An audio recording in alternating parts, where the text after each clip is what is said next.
Cape Jason harkens back to ancient times when a temple of Jason stood at the edge of the sea, protecting the sailors of Black Sea's treacherous waters. The church later replaced the temple with a similar mission. It now sits in total solitude in an overgrown cornfield next to a lighthouse overlooking the roaring waves of the Pontus.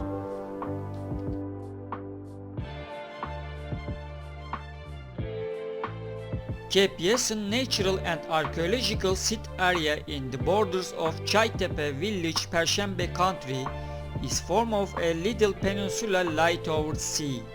By means of second-degree natural and archaeological sit area is taken under protection. On this area a church with garden wall ruins still outstands. Moreover, some parts of wall ruins lies all along the sea coast. Ancient port and fish breeding pools remain nowadays.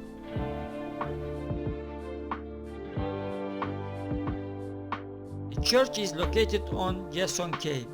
It's built in 1868 by Georgians and Rooms living in the region.